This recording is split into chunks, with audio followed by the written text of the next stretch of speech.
to hear that Joy was standing up for herself and saying, I'm not okay with this, like I don't like the way you're talking to me.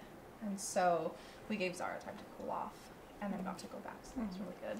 So could you give everybody context about that? Yeah, Joy and Zara and Logan had been playing together, and then the game shifted and Zara was not wanting Joy to be a part of it or to not be holding on to a certain animal. Which was fine. She was communicating with Joy until Joy told me she wasn't comfortable with the voice that Zara was using. So we tried to check in with Zara, and she was needing some alone time. She went outside, and I checked in with Michelle because she was there, and she said, you know, she might not be really receptive right now. So we later got to go back and check in, and Joy got to tell Zara how she felt. And then I checked in with Joy and her mom, and that's when her mom shared with me that tone of voice is really important to Joy. So something so important to keep in mind, because Joy tends to be one of the more quiet children that can be easily overlooked, and she will often say that things are okay and her needs are still not being met. And so that was such a big step for Joy to say this wasn't okay, and for her to get that support and follow through. Especially when you're playing with a friend, it can be so hard to tell a friend that you're not okay with something, because you can be really scared that maybe they won't want to play with you again, that it'll change things. So yeah, and that was like a really small moment, and it spread out over like an hour to like resolve the whole thing and check in with everybody. So So something I wanted to touch on before we started our check-ins was also related to tone of voice and attitude when we're trying to work alongside children to help address a situation. So the example that comes to mind was I think Lucian was running around, and there was a bucket of water that got accidentally knocked over and spilt, and there was water on the ground. And you know, there's two ways to approach that. It could be, now Lucian, look what happened, let's go clean it up, we want to make sure that it's safe for everybody. Or, oh my goodness, look what happened, the water spilled over. I'm wondering what will happen when some of the kids run through the water. What do you think we should do? And so it's not such a subtle shift in that tone of voice and the approach that you use with children.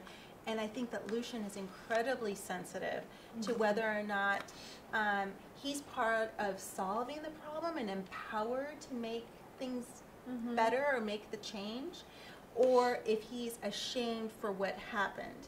And so I just want to call everybody's attention to that, because he's highly sensitive to that, and I just want to make sure that we're thinking about the way we're framing things when we talk with children, and really giving them the opportunity to be part of the problem solving, and you know, making sure that they in no way feel ashamed or discouraged from exploring the way that they actively explore the environment. So something that Nancy actually wanted me to touch on.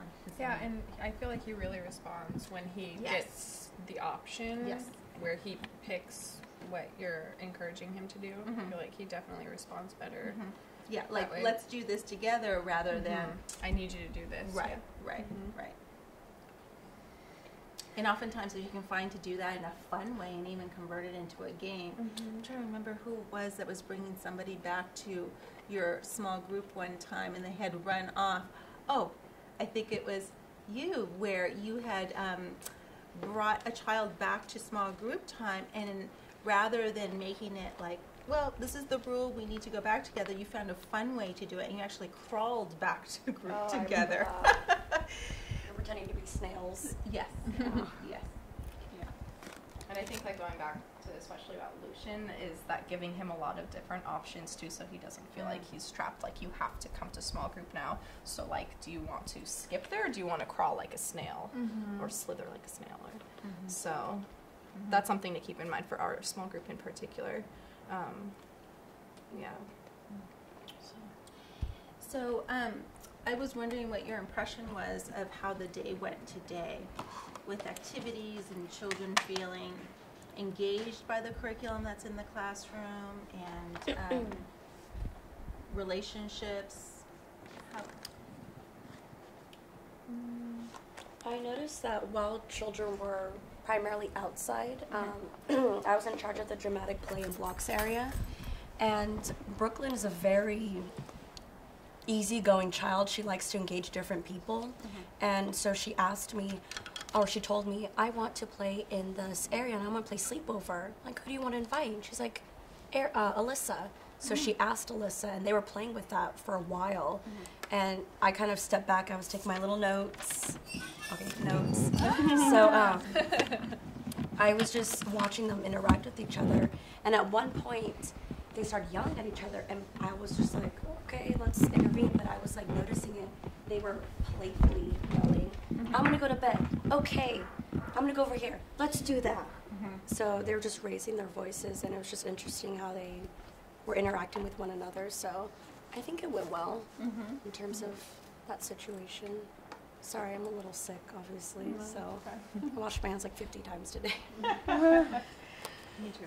So that's a first connection for those two girls. Really? I think so. I haven't seen them play together. Again? Brooklyn and Alyssa. Yeah, not too much. Yeah. They were like close pals the entire time. It was like a 20-minute duration. They were outside playing today too. So picnic and pancakes, making pancakes. Yeah, they were making me pizza, and then we do a surprise where Brooklyn would wrap it up in a handkerchief, and she'd present it to us, and we'd act surprised.